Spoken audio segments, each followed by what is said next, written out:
Well, hello, everyone. Welcome back. We are back from our summer break. I am your host, Dr. Christopher Holmes, and you are watching the Black Doctors Talk podcast. Well, listen, we came back with fire, we came back with heat, and we have another amazing guest. Today, I have the pleasure of interviewing an amazing gentleman. He's got a story to tell you, not just in life, but of his journey to the doctorate. I am speaking of none other than Dr. Jeffrey Coleman Jr. The name sounds elite already, right? It's just Jeffrey Coleman Jr., right? So who is Dr. Coleman? Dr. Coleman, first of all, is a veteran who we are so thankful for his service, but now he is also a senior program manager. So this man is on the move. He's right here in the state of Georgia, along with me, your local BDN Peach, you know what I'm saying? Love on me, y'all. And we're gonna love this man too. So we want to welcome Dr. Coleman.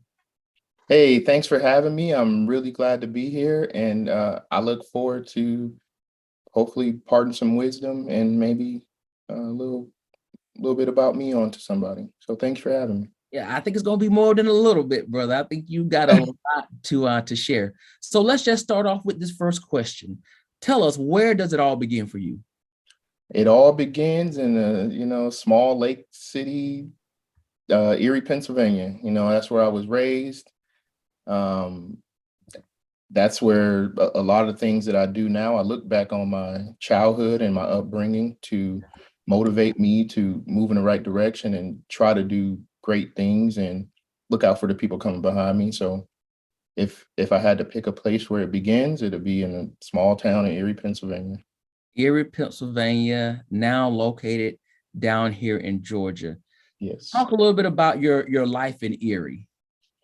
Growing up, we didn't have it easy. Grew up in low income housing, poverty, which we didn't know it was poverty then, but definitely poverty. I didn't have all of the glitter and gold in life, and life it was rough growing up. Looking back at it, I didn't graduate high school.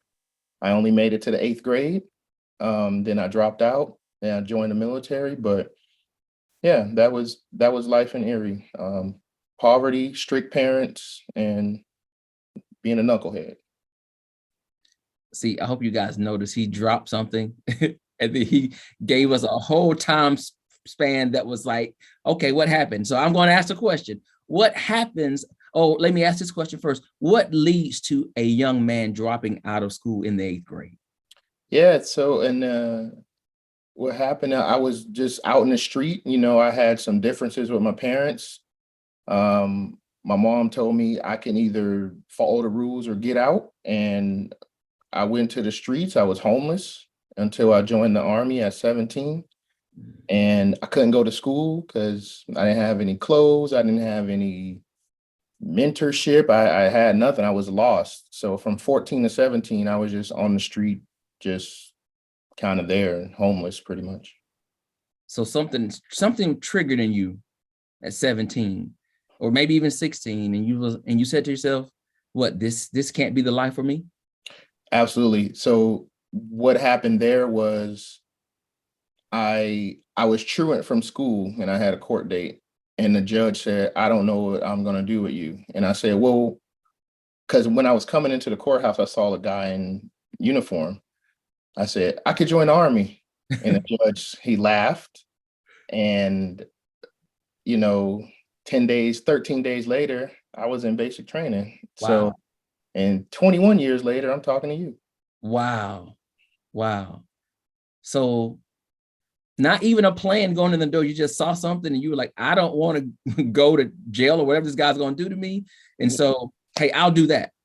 Yep, I knew it had to be better than what I was doing, and there had to be something different for me in life besides just being a knucklehead. I never really got into big trouble. I was just a knucklehead, just doing dumb stuff. And going home wasn't an option. Yeah, at that point, I think after like about a year of just living here and there, I didn't want to go back home, and my mom wasn't going to take me back home. Yeah. So you served for 20 years. Yes. A quick decision led to 20 years of active service. So first of all, again, thank you for your service. Both of my brothers have served. I honor and respect the sacrifice that you guys make for yourselves, your families, and your country. So I thank you for that. What did you learn about yourself within that 20 years of service? So just to sum it up, a big thing I learned, because, in 2001 is when I joined. So we all know what happened in September of Yeah. 2001. So I found myself in the military. They were preparing to go to war. So the big thing that I learned about myself was humility, because we go to these different places around the globe, and you realize just how good you have it. And you learn to appreciate what you have. And that was my first experience of really building on humility. And so I just kept it with me all these years. And, I eat my humble pie often. Yeah. Wow.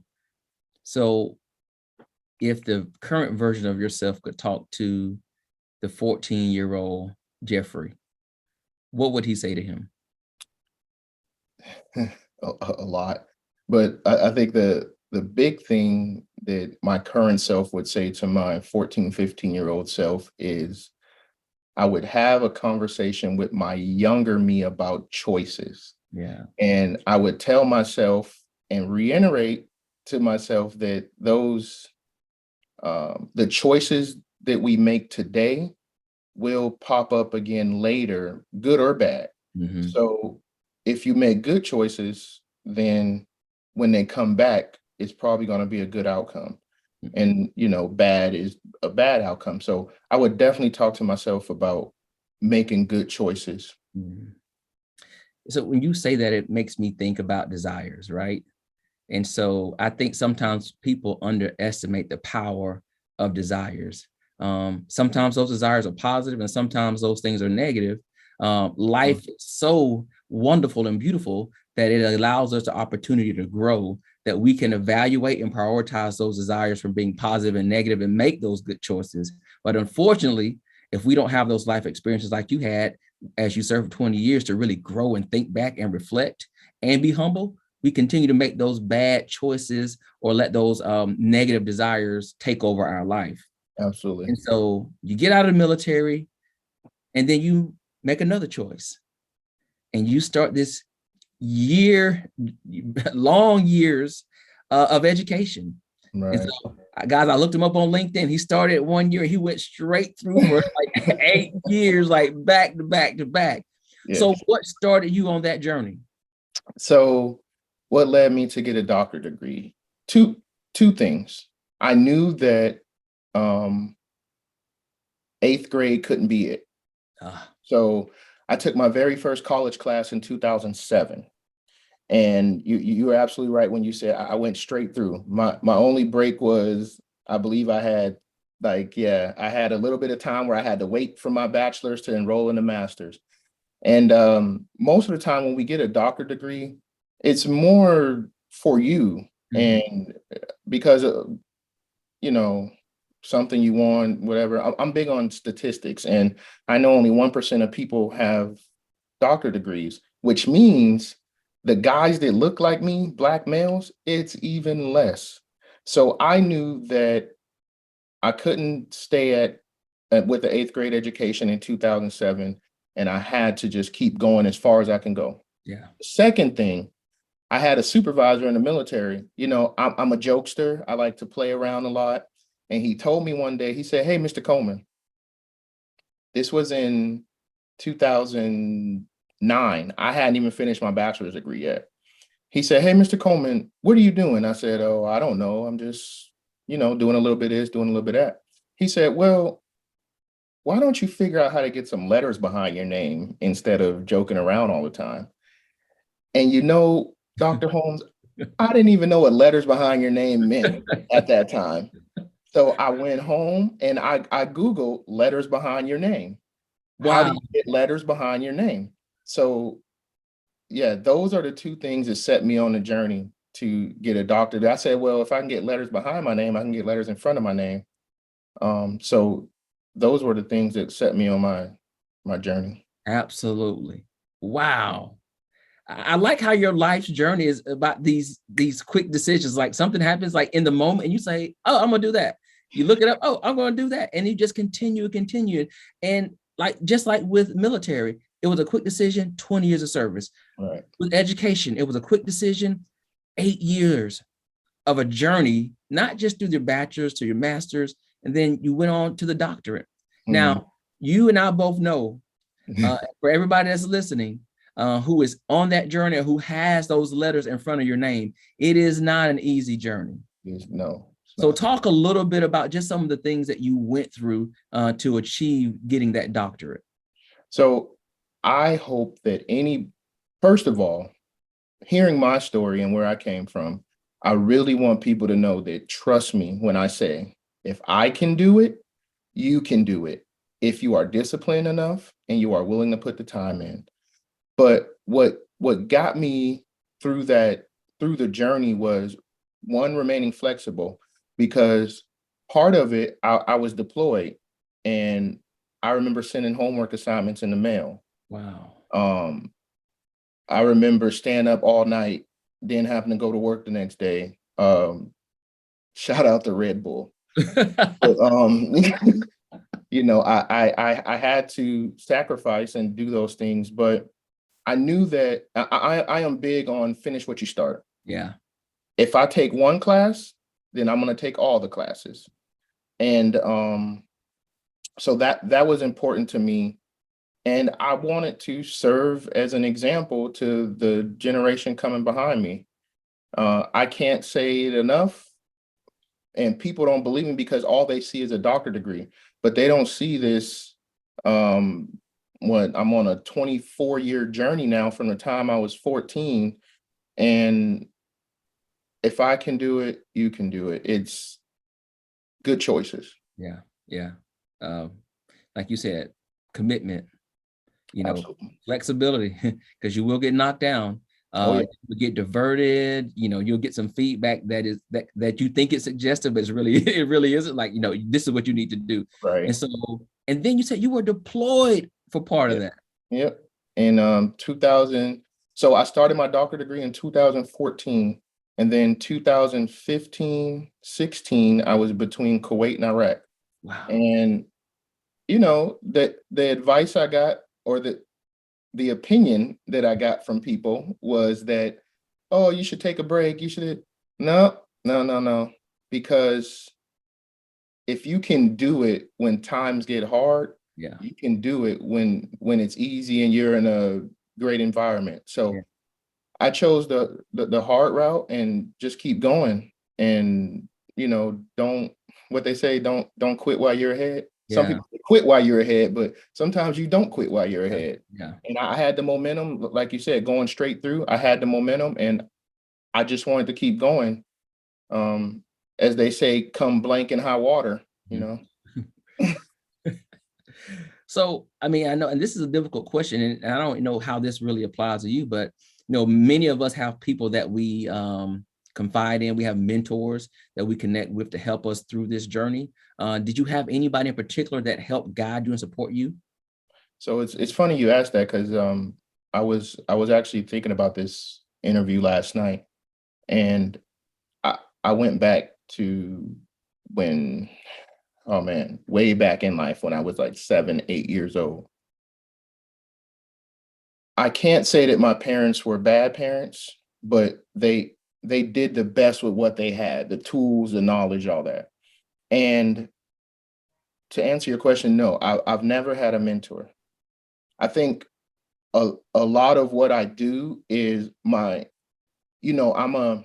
a firm believer in thoughts change actions.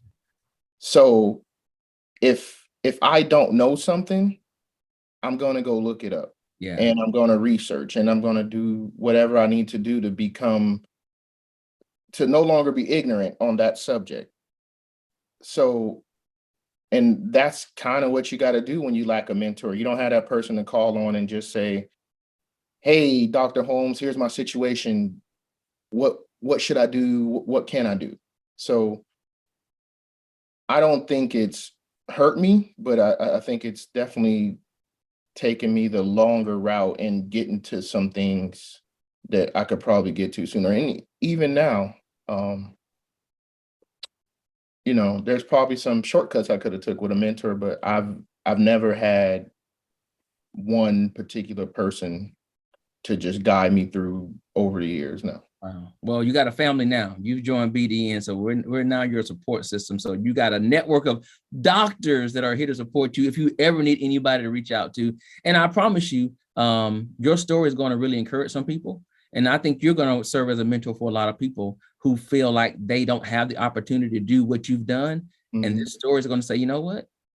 God, his life is much worse off than mine was. I had some things happen, but I'm listening to him, and wow, he did it with seemingly nothing. He made the possible happen. So I'm hoping that happens for you, because I think you have a lot to offer to other young people, especially young Black men who've made bad choices as young boys, right? And your story is a story of redemption and recovery. You can definitely overcome those poor choices and bad decisions, because maybe young people don't know, but we all do it. We all make bad choices. Guilty. We all do things backwards. Yeah. And but the important thing is not if you'll make a mistake, but what do you do after you make the mistake? That's the important thing. And I always tell my nieces, nephews, neighbors, I'm a firm believer, Dr. Holm, life is lived through good choices, because we are all one choice away from being dead or in jail. Yeah. Yeah. So that's my message to younger people when I talk to them is, it may seem dark and gloomy now, but trust me, when the clouds move away, life can get better if you make some different choices. I want to add to that. Life is lived through good choices, but life is also learned through the bad ones. Absolutely. Wow. I really believe in that. Because so many kids I think about social media, right? They want to be perfect. Everything has to look perfect and be perfect. And that's insanity. That's just not what life really is. It is. Wow. And I tell my kids, I tell my nieces and nephews, they look at all these things on social media, and that's what they want. And because somebody else has it. And so I made it clear earlier when I said advice or opinion. So I was once told, you don't accept an opinion from somebody you wouldn't take advice from. And social media is an opinion. Yeah. Yeah. So we shouldn't accept it, because we're not going to go to a random person on social media and ask them for life advice. So that's how I see it. Yeah, most definitely. So you've done a lot. You're a young man. So out of the things you've done just so far in your life, what would you say has been your biggest accomplishment? I think, well, let me go back. Young man, tell my back, my knees, my ankle. But I think one of my biggest accomplishments, Dr. Holmes, is getting out of poverty. Yeah. And knowing that my kids will not be in poverty. They're not in poverty now. They're pretty spoiled. And so that's one of my biggest accomplishments. And that's what really keeps me humble, and it keeps me understanding, empathetic to people who are in that situation. Now, it's not an overnight success, which nobody is, but I tell my kids, if you do 2 things every day, you're going to be successful. And that is, if you are willing to put forth 100% effort and you are respectful to those around you, I think if you do those 2 things every day, you're more than likely you're going to be successful. Yeah. I agree. Mine are really young. I don't know if they would understand that conversation just yet, but I'm gonna take that note. I'm gonna remember that when they start doing some things. I was like, listen, there are two things you need to be doing in your life. And this came from Dr. Coleman. So listen. I'll be like, Dad, you crazy. So coming out of poverty, moving forward, or maybe reflecting on the past, how would you define success?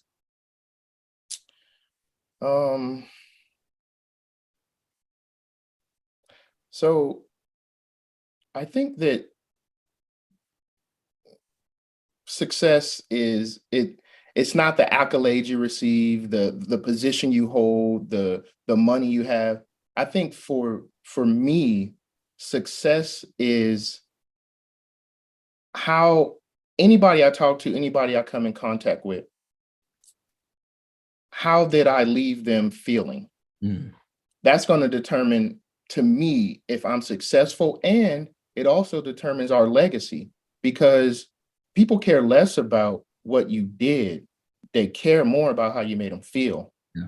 And I try to come in contact, whenever I come in contact with people, I try to, be courteous and be nice to them, not because it's the right thing to do. Well, yeah, because it's the right thing to do. But I also think that you never know anybody's story. You never know what somebody's walk is. You never know what they're going through. Maybe you can be that bright star to just uplift them for that moment. So that would be what success is to me, is how well do you treat people, because that's what's going to carry you through. Now, I'm going to ask you another question. This is not even on the list I sent you, but I think this is a great question to ask at this moment. So right now you're working as a senior program manager. Your doctorate is in what? Let the people know. Yeah, so my doctorate degree is in business administration. So I want you to talk a little bit about how do you beautifully marry your doctorate with who you are in order to create opportunities and be in positions to make a difference. Yeah, so I got to go back to my bachelor's degree, if that's okay with you. Let's go. Okay. So I got a bachelor's degree in computer science, and I didn't want to do computers anymore. I didn't want anything to do with computers. All I wanted to do is type on them if I needed to. That's it. So I finished that degree, and then I thought business was something that I like, because it's so wide. It's such a wide field. You can do a lot in the business arena. And then came time to get my doctorate degree. I said, well, my goal is to be like, some people want to own their own company. That's great. I do too. But my goal is to be in the C-suite of a company, like a COO. And that's what helped me, and why I made the decision to get a doctorate degree. Part of the reason, because of the outlook on my personal career. And because I feel like if I'm in the C-suite of a company, I know what it's like to be at the bottom, the very bottom. So when I get there, I also know what it's like to be at the top, and, I can make a change there. And that's kind of how I've been able to marry, like, doing things in the business field, whether it be even like when I used to flip houses, doing that, like being an entrepreneur or being in a C-suite, leveraging the degree and the knowledge that I learned from it, and just being able to talk that language really helps too. And then understanding some of the processes and things that go into running a business, that helped me to merge together what I do now with the degree and what I want to do. Awesome. Because I think sometimes people want the degree, but they don't have a vision for what that looks like. And so just on this podcast, we want to make sure we shed as much light as possible, because there may be some things that people want to do. You may not need the doctorate, but if you seek to go on that journey, you talked earlier about commitment, right? Mm-hmm. If you have the vision in mind, you're going to stay the course. But if you don't have a vision about what that looks like, you may falter and fail and, have an 8 to 10 year process or not finish at all, which that's not what we desire for people to do if you're going to embark on that journey. Absolutely. I've actually helped at least 22, 23 people finish their doctorate degree. And the class, the coursework is it's okay. It's not difficult, but that dissertation, when you alone by yourself at that computer. So I made a point of it to help people that were coming behind me. And I started helping people from many different universities, giving them the process on dissertation process. And yeah, it's tough, but if you start it, you should finish it. Just make that your mantra when Yeah. you're going through it. Yeah. That whole ABD thing, no, let's finish it. Don't be Yeah, all but, just get it done. get it done, right? Get it done. So what's next for you? I don't know. Probably going to be a professional gardener. No, I'm just kidding. So We got options. yeah. As So long as we got acreage, we got options. right. What I would really like to do, if in a perfect world, I would like to open a nonprofit, separated with two things. One that gives, and this is probably directly related to my past and life and what I've seen in our community. One, to help single parents and give them the tools and resources that they need to just be a better parent, because a lot of the things that we see out here in the world today, young kids, they lack guidance, parenting, even mentorship. A parent can be there every day. A mentor is probably not going to be there every day. So if I believe if we can give parents, younger parents, the tools they need to be more successful parents and break away from, oh, I'll do it this way because my mom did. Well, maybe that's not right. Yeah.